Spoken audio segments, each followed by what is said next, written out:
this method of biblical interpretation is the absolute inerrancy of Scripture, the inspiration of Scripture, all these things. These were the beginning points that we could not go beyond. And as long as you start with those points, then examining to learn and to understand, there's nothing wrong with it. Now, if you go beyond those points and say, well, the Scripture's not really inspired, it's just a bunch of men wrote it, and then start being willing to take a lot of questions outside of there, you can get yourself in a lot of trouble.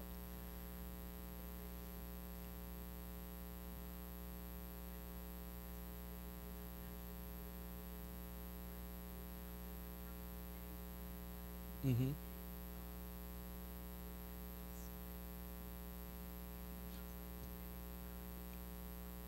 Yeah.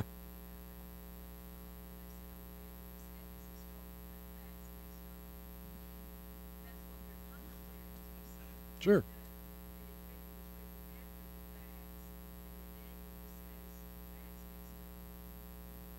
Well, that's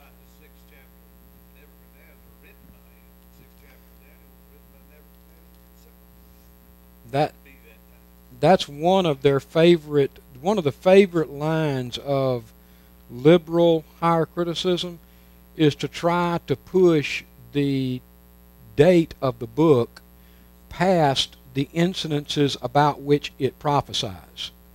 If they can do that, then they can say, well, it wasn't really prophecy, it was just somebody writing down after the fact to make it look like, yeah. So, yeah.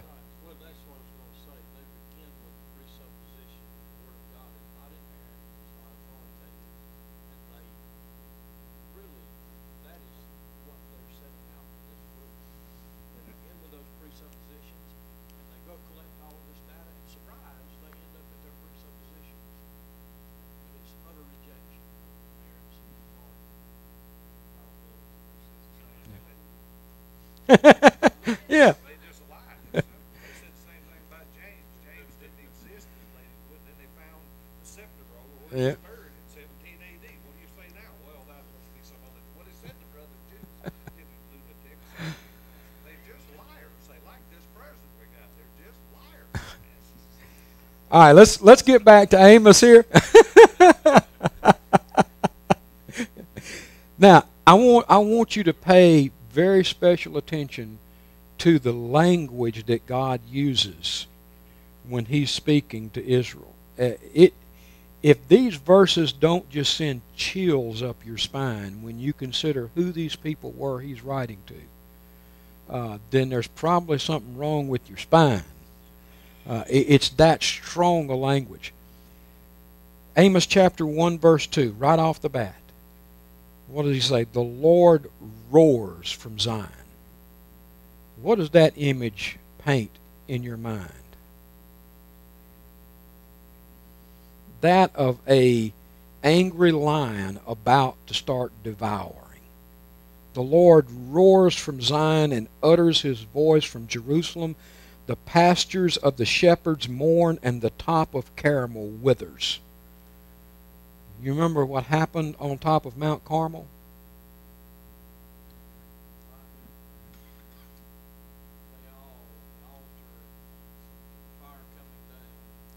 The imagery is that God is saying, I'm about to do to you what I did to the prophets of Baal.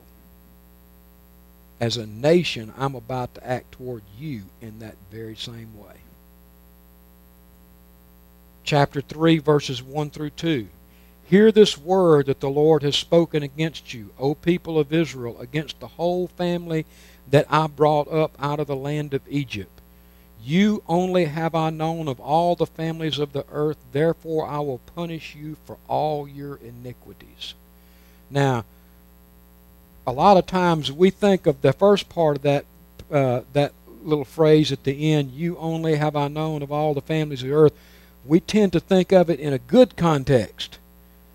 But God is not using it in a good context right here.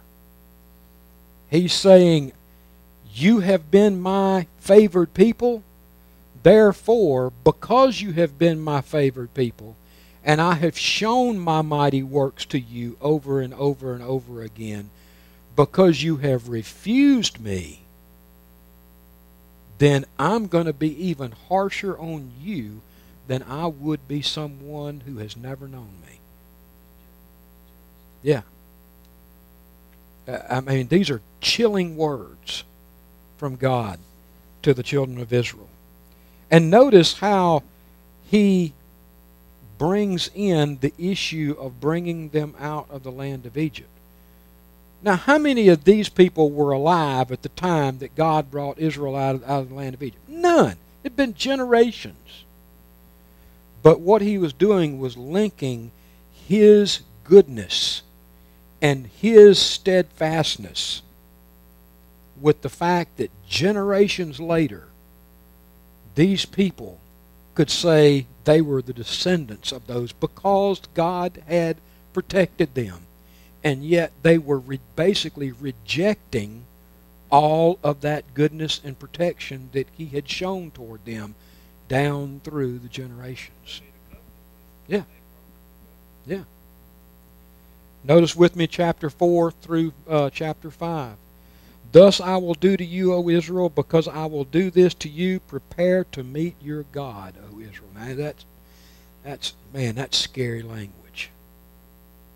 Now this is the one he had just been reminding them throughout the rest of the coming up to this point. He had been reminding them of all of his mighty works that he had done.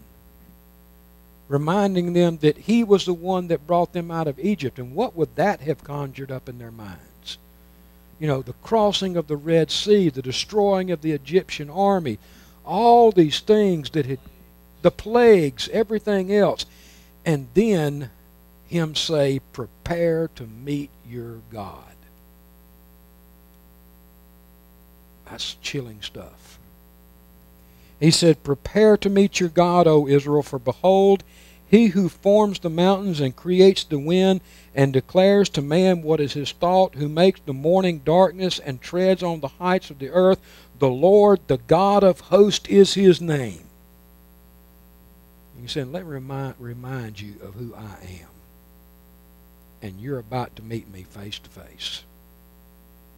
You know, I can remember when I was a kid, my dad, after I had done something, my mom and dad just had a general principle that worked in our home, is that if mama gave me a spanking, guess what happened when daddy got home? I got another one when he got home. And you could book it. You could take it to the bank. It was going to happen. And I can remember my dad coming through the door on those days. And just the sheer dread that would overcome me. Because I was about to meet my father. Guys, this is the action it should have had on the people of Israel. When it is declared to them, prepare to meet your God. In fact, we use the term, meet your maker. By the way, this is where the term comes from. And you know how we normally use the term. You know, it's not used in a good light, in a good way.